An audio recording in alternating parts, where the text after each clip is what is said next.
Hey preschoolers, I wore my fancy princess dress today because our Bible story today has a princess in it.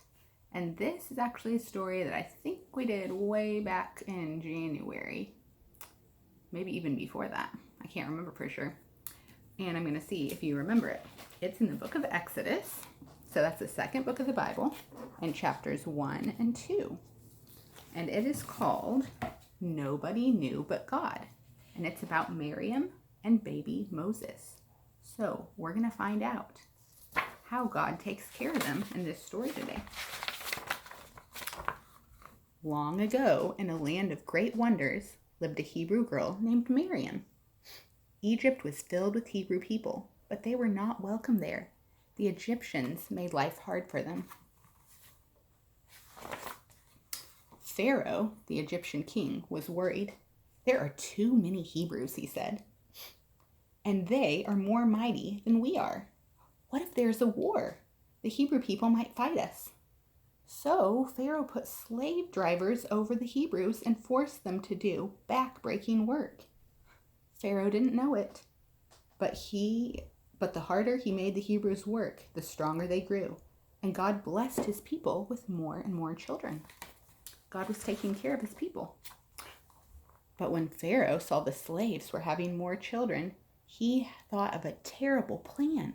He commanded the people, every baby boy that is born must be thrown into the Nile River. Pharaoh didn't know it, but it sounded terrible, but it fit right into God's plan, and God had a big plan. Things looked bad, but God had not forgotten his people. One day, Miriam heard a secret. She was going to have a baby brother. She was going to be a big sister. Planning for a baby is exciting. There are names to choose, clothes to make, a cradle to prepare, and daydreams to dream of holding a tiny newborn baby. Lullaby in Egypt land, pyramids in desert sand, lullaby soft and true, God has not forgotten you. When it was time, Miriam's mother had her baby. It was a handsome boy. But what would they do? Surely they couldn't throw this tiny baby in the river. Do you know what? Miriam's parents had faith in God. They believed God. They wouldn't let fear stop them from doing what was right. They believed God wanted their baby to live. Do you know what? For 3 months, they hid the baby. But as he grew, it was harder and harder to hide him. When babies get older, they get bigger and bigger, and they stay awake longer.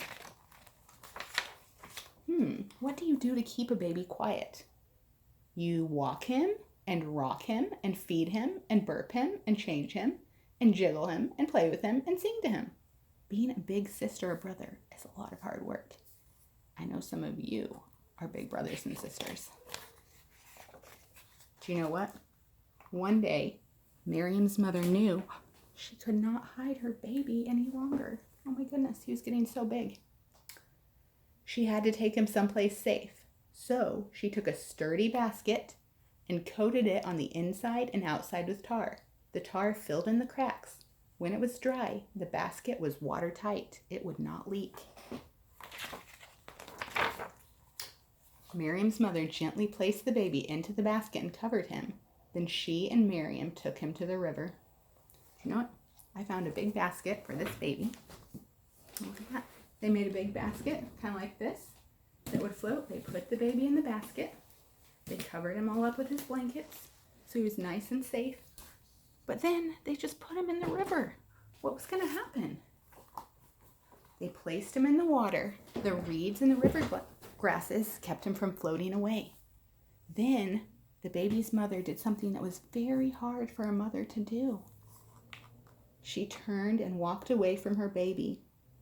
With her heart breaking, Miriam's mother went home. She ached to hold her baby, but she had to leave him in order to save his life.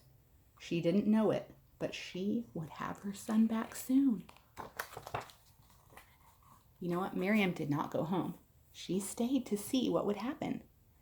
It must have taken a lot of courage to stay by herself, but her baby brother's life might depend on her. Miriam waited and watched. Then she heard something. Someone was coming. She looked through the grasses, and she saw a young woman dressed in beautiful clothes. Golden jewelry sparkled. It was the princess. It was Pharaoh's daughter. But oh no, Pharaoh was the one who had made the law about killing the boys. What if the princess found the baby? Would she obey her father's law? Would she have the baby killed? What do you think? Must have been scary for Miriam. You know what? The princess was bathing in the river when she saw the little boat floating among the river grasses. She called to her maidens, "Bring the little boat to me."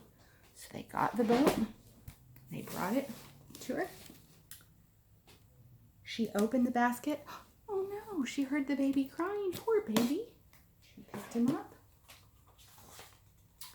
"This is one of the Hebrew children," said the princess. Her heart went out to the tiny, frightened child. Oh, she felt bad for him. Miriam came closer. She was very scared. Her heart was pounding. She asked the princess, Would you like for me to find a Hebrew nurse to take care of the baby for you?" "Yes," said Pharaoh's daughter. Miriam ran as fast as she could. She ran to find her mother. When they returned, the princess said to Miriam's mother, "Take this baby and nurse it for me. I will pay you." So Miriam and her mother went home. They were so glad to be taking the baby back too. Miriam's courage may have saved the baby's life. Miriam didn't know it, but one day the baby would grow up and save her life. When the baby was old enough, he went to live with the princess. He became her adopted son. "I will name him Moses," she said, "because I drew him out of the water." The princess didn't know it, but one day God would use Moses to draw his people out of Egypt.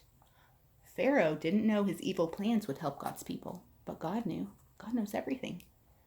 Pharaoh's daughter didn't know the name she chose for the baby foretold God's plan for him, but God knew. Miriam's parents didn't know that all the problems they faced would be for the good of their people, but God knew. Miriam didn't know she would be a big part of God's plan, but God knew. Oh, and there Moses is with the princess. Lullaby, do not fear. Wipe away that tear. Things look bad, but it's still true. God has not forgotten you. You know what? I like that story because it reminds us, even when things might seem really bad or scary, God is still in control. God knows what's happening, and nothing can stop God's good plans from happening.